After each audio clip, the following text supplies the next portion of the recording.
અરબ સાગરમાં તારીખ 19મી ઓક્ટોબરથી એ સિસ્ટમ મજબૂત બનશે. વેલમાર્ક લો પ્રેશરમાં ફેરવાશે અને ધીરે ધીરે આ હલચલ મજબૂત જોતી જોવા મળશે. પરંતુ તે પછી જોવા જઈએ તો બંગાળ ઉપસાગરમાં એક સિસ્ટમ બની રહી છે. અંબાલાલના મતે ઓક્ટોબર માસના અંતમાં આ મજબૂત પશ્ચિમી વિક્ષેપ દેશના ઉત્તરીય પર્વતીય ભાગોમાં પણ આવવાની શક્યતા છે. વળી અરબી સમુદ્રનું વાવાઝોડું અને બંગાળના ઉપસાગરમાં ચક્રવાતને કારણે ગુજરાતના વાતાવરણમાં પણ પલટો આવશે અને 7 નવેમ્બર બાદ ગુજરાતમાં પણ હવામાનમાં પલટો જોવા મળે અને ભર શિયાળે ચોમાસા જેવો માહોલ બની શકે. નવેમ્બરમાં અરબ સાગરના ચક્રવાતની અસર રાજસ્થાનના ઉત્તરના ભાગો અને ઉત્તર ગુજરાતના ભાગો સુધી વર્તાઈ શકે. તો હવામાન વિભાગના મતે દિવાળીના તહેવારોમાં પણ વરસાદ થઈ શકે. 5 દિવસ દક્ષિણ ગુજરાતમાં વરસાદની આગાહી છે, જેમાં સુરત, તાપી, ડાંગ, વલસાડ, નવસારી ઉપરાંત દમણ અને દાદરાનગર હવેલીમાં સામાન્ય વરસાદની આગાહી છે. તો અન્ય જિલ્લામાં વાતાવરણ સૂકું રહી શકે છે. ગુજરાતનું એકમાત્ર ગિરિમથક સાપુતારામાં વહેલી સવારથી વાતાવરણમાં પલટો જોવા મળ્યો છે. સાપુતારા ખાતે વહેલી સવારથી ધીમી ધારે વરસાદ વરસ્યો છે. સાપુતારા ખાતે વરસાદ પડતા થંડરસ્ટ્રોમ જેવો માહોલ સર્જાયો છે. પ્રવાસીઓમાં ખુશીનો માહોલ છે, તો બીજી તરફ ખેડૂતોની ચિંતા વધી ગઈ છે. વાહન ચાલકો માટે હેલ્મેટ કેમ જરૂરી છે, જોઈ લો આ વિડીયો. વાહન ચલાવો ત્યારે મોબાઈલ ફોનનો ઉપયોગ ભૂલથી પણ ન કરતા. ખૂબ જરૂરી હોય તો વાહનને સાઈડમાં પાર્ક કરીને ફોન પર વાત કરજો. ચાલુ વાહનમાં ફોન પર વાત કરવી કેટલી ખતરનાક હોય છે તે આ વિડીયો પરથી જોઈ શકાય છે. એટલું જ નહીં, દ્વિચક્રી વાહન ચાલકોએ હેલ્મેટ પહેરવું કેટલું જરૂરી છે. તમામ વાહન ચાલકો માટે આ વિડીયો એક દાખલારૂપ છે. ગુજરાત પોલીસે વાયરલ કરેલા આ વિડીયોમાં જોઈ શકાય છે કે વાહન ચાલકને મોબાઈલ પર ફોન કરવી કેટલો ભારે પડ્યો. આ વિડીયો છે અમદાવાદનો, જ્યાં એક બ્રિજ પરથી બાઇક ચાલક પસાર થઈ રહ્યો છે અને તે ફોન પર વાત કરતો દેખાઈ રહ્યો છે. બ્રિજ પર બેલેન્સ બગડતા વાહન ચાલક પહેલા ફંગોળાવા લાગ્યો અને પછી રોડ પર પટકાયો. બાઇક ચાલકનું માથું રોડ પર પટકાયું, જોકે હેલ્મેટ હોવાથી તે બચી ગયો. આ આખો બનાવ બાઇકની પાછળ આવતી કારના ડેશબોર્ડ કેમેરામાં કેદ થઈ જાય છે. ગુજરાત ટ્રાફિક પોલીસે આ વિડીયો સોશિયલ મીડિયામાં વાયરલ કર્યો. યુવકે હેલ્મેટ પહેર્યું હોવાથી માંડ બચી ગયો. ગુજરાત પોલીસે આ વિડીયો વાયરલ કરીને વાહન ચાલકોને ટ્રાફિકના નિયમોનું પાલન કરવા અપીલ કરી છે. રોડ પર દોડતી એસટી બસની બ્રેક ફેલ થઈ અને પ્રવાસીઓના શ્વાસ અંતર. પ્રવાસીઓથી ભરેલી અને રોડ પરથી દોડતી એસટી બસની બ્રેક થઈ ગઈ ફેલ અને તમામ પ્રવાસીઓને જીવ તાળવે ચોંટ્યા. જોકે બસ ચાલકની સમય સૂચકતાથી મોટી જાનહાનિ ટળી. આ દ્રશ્યો છે ડાંગના સાપુતારા માલેગાંવ નેશનલ હાઈવે પરના, જ્યાં નાસિકથી કડી અમદાવાદ જતી બસની બ્રેક ફેલ થઈ ગઈ. બ્રેક ફેલ થતાં એક સમયે અકસ્માતની શક્યતા હતી, પરંતુ બસ ચાલકે સમય સૂચકતા દાખવી અને બસને રસ્તાની સાઈડમાં ખાડામાં ઉતારી દીધી અને બસ રોકાઈ ગઈ. બસમાં 37 પ્રવાસીઓ સવાર હતા અને બસ અચાનક ખાડામાં ઉતારી દેતા કેટલાક પ્રવાસીઓને નાની મોટી ઇજાઓ થઈ. બનાવ બાદ સાપુતારા પોલીસની ટીમ પહોંચી હતી. બેફામ બીઆરટીએસ અને ટોળાની તોડફોડ. અમદાવાદમાં બીઆરટીએસ બસમાં તોડફોડનો બનાવ બન્યો. શાસ્ત્રીનગર પાસે બીઆરટીએસ બસ ચાલકે એક રાહદારીને અડફેટે લેતા લોકોમાં રોષ ભભૂકી ઉઠ્યો અને ટોળા બસના કાચ તોડતા નજરે પડ્યા. બસમાં તોડફોડનો બનાવ બનતા પોલીસે ઘટના સ્થળે પહોંચી કાર્યવાહી શરૂ કરી. તો વડોદરાના અકોટા દાંડિયા બજાર બ્રિજ પર અકસ્માતનો બનાવ છે. જન્મદિવસે જ યુવકને ભરખી ગયો કાર. શહેરમાં કરેલી રોશની જોવા નીકળ્યો હતો યુવક. ટ્રકની ટક્કર વાગતા એક્ટિવા સવાર યુવકનું ઘટના સ્થળે જ મોત થયું. અકસ્માતમાં 18 વર્ષના ધીર પટેલનું મોત. નજીવી બાબતે 2 મહિલાઓ વચ્ચે થઈ મારામારી, પોલીસને કરવી પડી મધ્યસ્થતા. ભર બજારમાં 2 મહિલાઓ વચ્ચે ઝપાઝપી. 2 મહિલાઓ વચ્ચે હાથાપાઈ વચ્ચે પોલીસ દરમિયાનગીરી કરતી નજરે પડી. આ દ્રશ્યો છે વડોદરાના, જ્યાં બજારે 2 મહિલા વચ્ચે ઝપાઝપી થઈ હતી. લહેરીપુરા ગેટ પાસે જાહેરમાં મહિલાઓએ મારામારી કરી. મહિલાઓ વચ્ચેની મારામારી થતા લોકોના ટોળા પણ ઉમટી પડ્યા. તો કેટલાકે વિડીયો બનાવીને વાયરલ પણ કર્યા. 2 મહિલાઓ પૈકી એક મહિલા પોલીસકર્મી હોવાની ચર્ચા છે. જોકે થોડી વાર બાદ મહિલા પોલીસ સ્થળ પર પહોંચી હતી.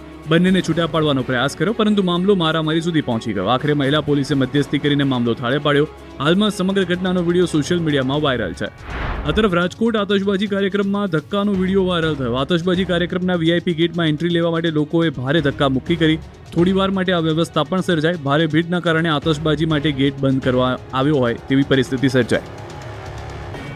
સુરતના વેસુના નબીરાઓની દારૂ મહેફિલ મામલે મોટો ખુલાસો. પોલીસે ઉદ્યોગપતિના પુત્રને બોલાવ્યો. સુરતના વેસુમાં નબીરાની દારૂ પાર્ટી મામલે ઉદ્યોગપતિ સમીર શાહના પુત્ર જૈનમ શાહને પોલીસને નોટિસ પાઠવી. ભારે વિવાદ બાદ અલથાણ પોલીસે મોડે ફરી જવાબ ભરવા બોલાવ્યો. જો કે અગાઉ તેને માફીનામું લખીને જવા દેવાયો હતો. જૈનમ શાહે પીએસઆઈ સાથે ઝપાઝપીને હુમલાનો પ્રયાસ કર્યો હતો. અગાઉ સુરત પોલીસે હાઈ પ્રોફાઇલ દારૂની મહેફિલ પર દરોડા પાડ્યા.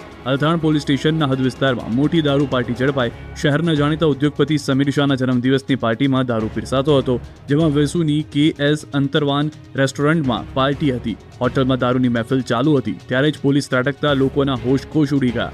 આ પાર્ટીમાં મોટા બિઝનેસમેન અને બિઝનેસ સાથે સંકળાયેલા ઘણા નામાંકિત લોકો હાજર હોવાથી પોલીસ પણ સ્તબ્ધ થઈ. જ્યારે પોલીસ દારૂની મહેફિલ પર ત્રાટકી ત્યારે સમીર શાહના પુત્રએ પોલીસ સાથે મગજમારી કરી અને ઝપાઝપી પણ કરવાનું બહાર આવ્યું. પાર્ટીમાં દારૂ અને બિયર લાવવામાં આવી હતી અને નબીરાની કારમાંથી બિયરના 9 ટીન મળી આવ્યા હતા.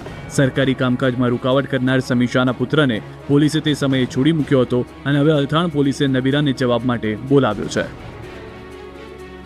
તહેવાર ટાણે જ બુટલેગરો બન્યા બેફામ, દેશી દારૂના અડ્ડાઓના વિડીયો વાયરલ. ગુજરાતમાં દારૂબંધીના ધજાગરા ઉડાડતો વિડીયો, દારૂબંધીના દાવા પોકળ સાબિત થયા. તહેવાર ટાણે બુટલેગર બેફામ બન્યા. વડોદરામાં ખુલ્લેઆમ દેશી દારૂનું વેચાણ. સેવાસી નર્મદા કેનાલ પાસે ખુલ્લેઆમ દારૂનું વેચાણ. દારૂ પીનારાઓની લાંબી કતારો જુઓ. વિડીયોમાં સાફ જોઈ શકાય છે કે દારૂડિયાઓ દારૂના અડ્ડા પર લાંબી કતારમાં ગોઠવાઈ ગયા છે. દિવાળી ટાણે દારૂ પીવા પડાપડી કરે છે. સેવાસી નર્મદા કિનારે દારૂના અડ્ડા પર દારૂડિયાઓની પડાપડીને કારણે સ્થાનિકો પણ ભારે પરેશાન છે. ગામના જ એક જાગૃત નાગરિકે વિડીયો બનાવીને વાયરલ કર્યો. દેશી દારૂના અડ્ડા અને દારૂડિયાઓની પડાપડીથી સ્થાનિક પોલીસની કામગીરી સામે સવાલ ઉઠ્યા. આ તરફ સુરેન્દ્રનગરના ચોટીલાના સાલખડા ગામે પોલીસનો દરોડો. વાડીમાંથી દેશી દારૂ બનાવવાનો આથો ઝડપી પાડ્યો. 4200 લીટર દેશી દારૂ ઝડપી પાડી તેનો નાશ કરાયો. ખેતરમાં આથાની નદી વહેતી હોય તેવા દ્રશ્યો જોવા મળ્યા. સ્થાનિક નાની મોલડી પોલીસને અંધારામાં રાખી LCBની કાર્યવાહી. મોટી માત્રામાં આથો ઝડપી પાડતા સ્થાનિક પોલીસની કામગીરી પણ શંકાના દાયરામાં. ખુદ સાસુએ કરી જમાઈની હત્યા, પુત્રીએ માતા સામે નોંધાવી ફરિયાદ. અમદાવાદમાં સાસુએ કરી જમાઈની હત્યા. નારોલના લાંભામાં ઘરેલું ઝઘડામાં જમાઈની હત્યાના આરોપમાં પોલીસે 55 વર્ષીય સાસુની ધરપકડ કરી. આરોપીની ઓળખ દિનાબેન જગદીશભાઈ વેગડા તરીકે થઈ છે. આરોપી મહિલાએ તેના જમાઈ પરેશભાઈ લાલજીભાઈ તડવી પર ઈંટ લાકડીથી હુમલો કરીને મોતને ઘાટ ઉતારી દીધો હતો. પરેશની પત્ની અંજલિ તડવી દ્વારા નોંધવામાં આવેલી FIR અનુસાર આ ઘટના શુક્રવારે રાત્રે 10:30 વાગ્યાની આસપાસ લાંભાના ઇન્દિરાનગરમાં દિનાબેનના ઘરે બની હતી. ફરિયાદમાં જણાવાયું છે કે પરેશ તેના મિત્ર જિગ્નેશ સાથે ઘરે આવ્યો હતો અને સાસુનું કહ્યું હતું કે અંજલિને અહીં કેમ રાખી છે, તેને તેના ઘરે પાછી મોકલવાની ના કેમ પાડો છો. આ દરમિયાન પરેશ અને દિનાબેન વચ્ચે બોલાચાલી થઈ, જેમાં પરેશે સાસુ સાથે દુર્વ્યવહાર કર્યો હતો અને હથિયાર લઈને હુમલો કરવાનો પ્રયાસ કર્યો હતો. તેવામાં સાસુ દિનાબેને નજીકમાં પડેલી એક ઈંટ ઉપાડી જમાઈના માથા પર મારી. પરેશ જમીન પર પડી જતા સાસુએ જમાઈના પગ, કાંડા અને માથા પર લાકડીથી ફરીથી માર માર્યો. બનાવ બાદ પત્ની અંજલિએ પરેશને હોસ્પિટલ ખસેડ્યો, જ્યાં તબીબોએ તેને મૃત જાહેર કર્યો. બંનેના 2019થી લગ્ન થયા હતા. તેમને કોઈ સંતાન નહોતા. અમદાવાદમાં 12 વર્ષની સગીરા પર નરાધમે આચર્યું દુષ્કર્મ. વટવા વિસ્તારમાં રહેતી ધોરણ 6માં અભ્યાસ કરતી સગીરાને સ્કૂલે ભણવા જતા સમયે રસ્તામાં રોકી 100 રૂપિયા આપી ફરવા જવાની લાલચ આપી. જે બાદ નરાધમે પોતાની ઓરડીમાં લઈ જઈ સગીરા સાથે દુષ્કર્મ આચર્યું. ઘટનાની પરિવારને જાણ થતાં વટવા પોલીસ સ્ટેશનમાં ફરિયાદ નોંધાવી હતી. જે બાદ વટવા પોલીસે પોક્સકોનો ગુનો નોંધી ફરાર આરોપી ફૂલ ઉલ્ફે પ્રિન્સ ઠાકુર વતન પહોંચે તે પહેલા જ ઉત્તર પ્રદેશની ધરપકડ કરી છે અને આગળની કાર્યવાહી હાથ ધરી છે. તહેવારો સમયે મીઠાઈ પર ચાંદીની વરખ હોય તો ખરીદતા પહેલા ચેક જરૂર કરી લેજો.